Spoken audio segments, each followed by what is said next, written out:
the smartest man I ever knew, died. Screaming. From pain. And from terror.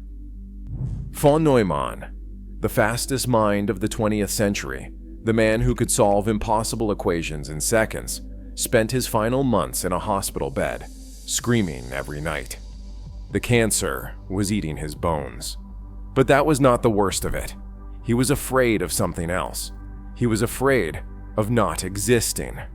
The man who could hold entire mathematical universes in his head could not accept that one day that head would stop thinking. I was not there when von Neumann died, but I heard what happened. I heard about the military guards outside his door. I heard about the priest he called in the middle of the night. I heard about the words he spoke at the end, and I have never forgotten them. You have to understand who von Neumann was before I tell you how he died. Von Neumann was not like other geniuses. The great scientists I knew were serious, intense. Oppenheimer had that haunted look, like he carried the weight of the world. Fermi was quiet and methodical. Bohr was old and grave. Von Neumann was none of these things. Von Neumann threw parties that lasted until morning. He told dirty jokes in 4 languages. He drove too fast and crashed too often. His house in Princeton was legendary. Scientists flew in from across the country just for his parties. He wore 3-piece suits everywhere, even hiking in the desert. The rest of us were sweating in t-shirts. Von Neumann looked like he was going to a board meeting. He lived like death would never find him. And then it did. In the summer of 1955, von Neumann fell. It was nothing. He slipped. He hurt his shoulder. He went to the doctor, expecting a simple diagnosis. The doctors found bone cancer. It had already spread. Von Neumann was 51 years old. He had maybe 2 years left, maybe less. When the news reached us, no one could believe it.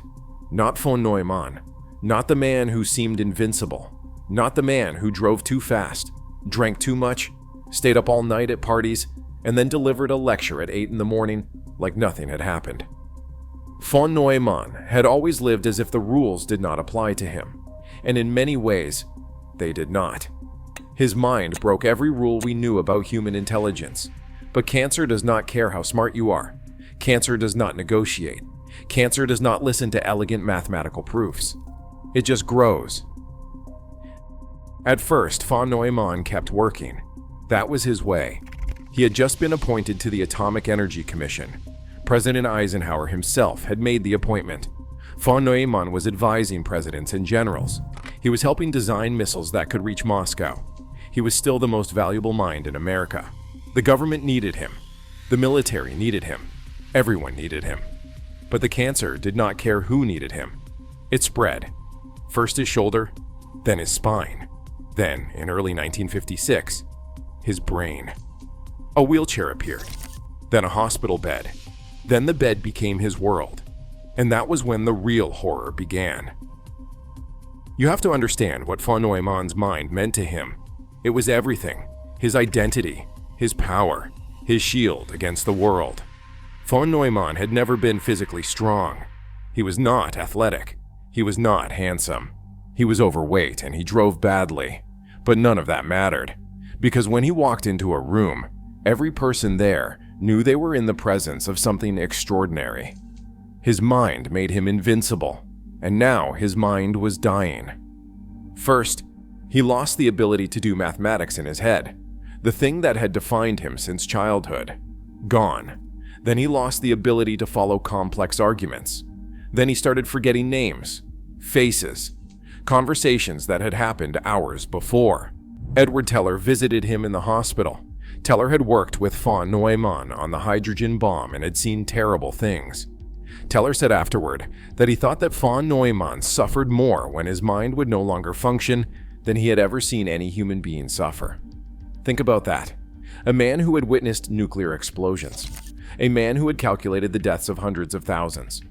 And the worst suffering he ever saw was von Neumann losing his mind. The military posted guards outside von Neumann's hospital room, 24 hours a day. Armed soldiers. At first, I thought it was an honor. a sign of respect for his service to the country.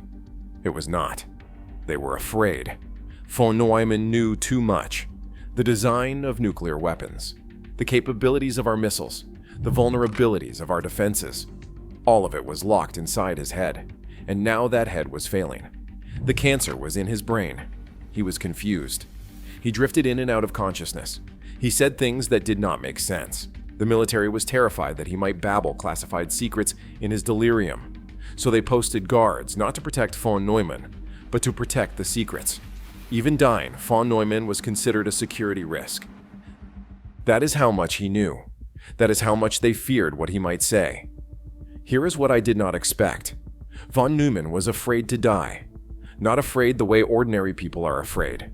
Something deeper. Something more terrible. I had known many brilliant people who faced death. Some were calm. Some were angry. Some were sad.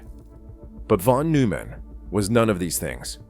Von Neumann was terrified. Absolutely terrified. He would wake up screaming in the middle of the night. The nurses said it happened almost every night. Screams of pure terror. Not pain. Terror. Von Neumann had spent his whole life solving problems. Every problem had a solution. Every equation had an answer. If you were smart enough, you could figure anything out. That was his faith. That was what he believed more than anything. But death had no solution. Death was the one problem he could not think his way out of. His friend Stan Ulam visited him. Stan told me what von Neumann said. He said von Neumann could not visualize a world without himself thinking in it. Not that he did not want to. He could not. His mind, that incredible instrument, simply could not process its own non-existence. Every time he tried to imagine it, he hit a wall. A void. Nothing. And that nothing terrified him more than the cancer, more than the pain, more than anything. Von Neumann had never been religious. For as long as I knew him, he was completely agnostic. He believed in mathematics, in logic, in the cold, clean certainty of equations. God was not part of his calculations. Faith was for people who could not think clearly. That is what von Neumann believed, or that is what he said he believed. But in that hospital room, something changed. Von Neumann called for a priest, a Catholic priest, Father Anselm Strittmatter. When I heard this, I did not believe it. This was von Neumann, the man who trusted only in reason, the man who dismissed anything that could not be proven. And now he wanted a priest? But it was true. Father Strittmatter came to his room. They talked for hours. The priest was a scholar. He could discuss classical Rome and Greece. Von Neumann had loved those subjects since childhood. Now he was using that knowledge to discuss salvation, judgment, the fate of the soul.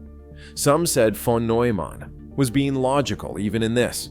They said he was thinking of Pascal's wager. The old argument was simple. If God exists and you believe, you gain everything. If God exists and you do not believe, you lose everything. If God does not exist, it does not matter either way. So the rational choice is to believe. Maybe that is what von Neumann was thinking. A final calculation, hedging his bets against eternity. But I do not think so. I think von Neumann was simply terrified. And when you are terrified, you reach for anything, even things you spent your whole life dismissing. Von Neumann converted to Catholicism. Father Strittmatter heard his confession, gave him last rites. The whole ritual. His colleagues were stunned. We had known von Neumann for decades. We had argued with him about everything. Politics, science, the nature of reality. And in all those arguments, von Neumann had been ruthlessly logical. Cold, almost. He dismissed anything that could not be proven. He had no patience for wishful thinking. And now this? Stan Ulam wrote later, he had been completely agnostic for as long as I had known him. This act did not agree with the attitudes and thoughts he had harbored for nearly all his life. Some of us tried to explain it away. We said von Neumann was just being rational, playing the odds, Pascal's wager, and all that. But I do not think that is what happened. I think something broke in von Neumann. The man who had controlled everything his whole life had finally lost control. And when you lose control, you grab for anything. But here is the thing that haunts me. It did not help. Even after the conversion, von Neumann was still terrified. Father Strittmatter said that von Neumann did not receive much peace or comfort from it. He remained terrified of death until the very end. The religion gave him something to hold on to, a ritual, a structure, words to say. But it did not take away the fear. Nothing could take away the fear. Not faith, not logic, not the love of his family, not the visits from the greatest minds in the world. Von Neumann faced death the way he had faced everything else, alone in his own head. But for the first time in his life, his head was not enough. In the last weeks, von Neumann stopped speaking English. He spoke Hungarian, the language of his childhood. It was the language his mother had used when he was a little boy in Budapest, before Princeton, before Los Alamos, before he became the fastest mind in the world. He recited Latin passages about judgment, ancient words from the Requiem Mass. When the judge his seat hath taken, what shall wretched I then plead? Who for me shall intercede when the righteous scarce is freed? Those were the words von Neumann spoke, not equations, not theorems. Poetry about judgment and mercy and fear. When his brother sat beside him, von Neumann recited Goethe's Faust from memory, the first few lines of each page, word for word. His mind was failing. He could not remember what he had eaten for breakfast, but Faust was still there, locked somewhere deep. Proof that even at the end, something of von Neumann remained. Von Neumann died on February 8th, 1957. He was 53 years old. At his funeral in Princeton, I saw something that surprised me. Robert Oppenheimer was there. Oppenheimer, who had been humiliated, stripped of his security clearance, called a security risk by the very government he had served. But he came to say goodbye to von Neumann because von Neumann had defended him. When everyone else turned their backs, von Neumann stood by Oppenheimer. That was von Neumann's gift. He could be friends with anyone. He could talk to generals and poets, to mathematicians and politicians, to pacifists and warmongers. Everyone wanted to be near von Neumann. Everyone wanted a piece of that mind. And now that mind was gone. Here is what von Neumann's death taught me. Intelligence does not save you. Nothing saves you. Not fame, not power, not the ability to calculate infinite series in your head. Death comes for the genius and the fool alike, and when it comes, all your equations are worthless. Von Neumann could solve any problem. He designed the architecture inside every computer. He built the mathematical foundations of quantum mechanics. He invented game theory. He calculated the optimal height to detonate an atomic bomb. He was, by some measures, the most influential scientist of the 20th century. And none of it mattered in that hospital room. None of it could stop the cancer. None of it could quiet the terror. None of it could answer the one question that haunted him. What happens when I stop thinking? Von Neumann could not solve the problem of being human. He could not solve fear. He could not solve loss. He could not solve the simple, terrible fact that one day we will all stop thinking. I think about von Neumann often, about those Sunday walks at Los Alamos, about watching him work, feeling like a child watching a magician, about the advice he gave me. You do not have to be responsible for the world you are in. He gave me that advice because he saw me struggling with guilt, struggling with the weight of what we had built. Von Neumann never struggled with guilt. He calculated, he decided, he moved on. But death does not let you move on. Death is the one thing that waits. And I think about his final days. The screaming, the terror, the priest, the Hungarian, the poetry about judgment and mercy. Von Neumann knew how to live. He lived bigger and faster and brighter than anyone I ever met. He threw better parties. He told better jokes. He solved harder problems. He squeezed more life out of every day than seemed humanly possible. But he did not know how to die. And maybe none of us do. Maybe that is the one problem that has no solution. The one equation with no answer. The final exam that everyone fails.